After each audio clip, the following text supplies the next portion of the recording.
میرا نکاح ہو گیا ہے، رخصتی نہیں ہوئی، پہلے ولیمہ جائز ہے، ابھی شادی نہیں ہوئی، ولیمہ تم پہلے کر رہے ہو، شوق ہے تو ویسے کھلا دو کسی کو، ولیمہ نہیں ہے، ولیمہ وہ ہوگا جب یہاں بیوی ملیں گے اس کے بعد ہوگا۔ نیکی کی توفیق بھی اللہ دیتے ہیں اور برائی کی بھی، بالکل، لیکن انسان نہ خود مختار ہے نہ انسان بے بس ہے۔ اب آدمی کو کہو نا یہ ایک ٹانگ اٹھا لے، دوسری نہیں اٹھا سکتا، اتنا اختیار اللہ نے اس کو دیا ہے۔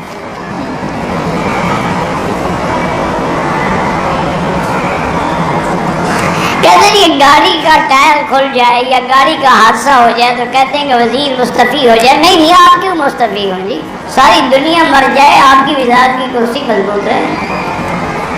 بہت شریف لوگ مستعفی ہو جاتے ہیں کہ بھائی میرے دور میں حادثہ ہو گیا، میں اس قابل نہیں ہے، اگر میرے انتظامات صحیح ہوتے تو یہ نہ ہوتا۔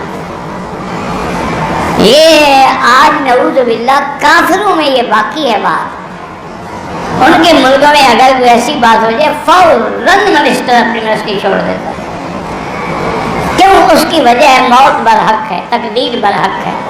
لیکن اگر مسافروں کے سوار ہونے کے لیے اسکینر کے گیٹ جو ہے وہ صحیح کام کر رہے ہوتے تو کوئی چولہا اندر کیسے لے جاتا؟ نہ لے جاتا تو آگ بھی نہ لگتی۔ تو پھر غلطی تو ہے نا ہماری کہ ہم نے انتظامات صحیح نہیں کیے۔ بہرحال اللہ پاک جو فوت ہو گئے ان کی مغفرت فرمائے، ان کے پسماندگان کو صبر جمیل عطا فرمائے، اور لوگوں کو سیاست چمکانے اور باتیں کرنے کے بجائے اللہ ہدایت عطا فرمائے۔ اگر کسی آدمی کو غیر مسلم لڑکی سے محبت ہو جائے، وہ اس امید سے نکاح کرے کہ غیر مسلم سے نکاح ہو ہی نہیں سکتا، اس امید سے کیا نکاح کرے؟ مرحب کو کس نے قتل کیا تھا؟ حضرت علی نے۔ باغ فدر کسی نے چھینا ہے نہ باغ فدر تھا۔ حضرت علی کی ولادت مکے میں ہوئی ہے، خانہ کعبہ کے اندر ایک روایت ہے لیکن وہ روایت صحیح نہیں ہے۔ عمرے میں طواف خانہ کعبے کے خلاف کو ہاتھ لگایا لیکن نہیں لگانا چاہیے، خوشبو لگی ہوتی ہے دم پڑ جائے گی۔ میں حنفی ہوں، ائمہ حرم کے پیچھے جنازہ پڑھتے ایک سلام پھیرو تب بھی جائز ہے، دو پھیر لو تب بھی جائز ہے، کوئی مسئلہ نہیں ہے، کوئی کفر اسلام کی جنگ ہے۔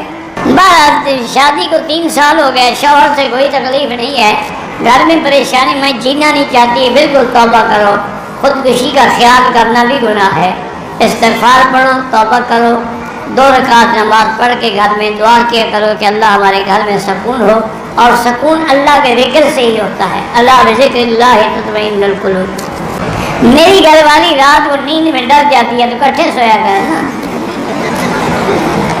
بس نہیں ڈرے گی، اکیلی تو ڈرے گی۔ انا للہ و انا الیہ راجعون۔ اگر عمرے کے بعد سر پہ آپ نے خوشبو والا صابن یا شیمپو لگایا دم پڑ جائے گی۔ انسان کی اصلاح کے لیے تبلیغی جماعت میں جائیں، بالکل جائیں، اس میں انشاءاللہ اصلاح ہو جاتی ہے۔ احرام کی حالت میں عورت اپنا چہرہ کھلا رکھے لیکن آگے کپڑا لٹکائے، معنی ہے کہ باندھ کے نہ رکھے۔ طواف 7 چکروں کا نام ہے۔ اگر مجھے گرمی کی وجہ سے ناک سے کبھی کبھی خون آتا ہے، احرام کی حالت میں اگر خون آ جائے کچھ بھی نہیں ہوتا۔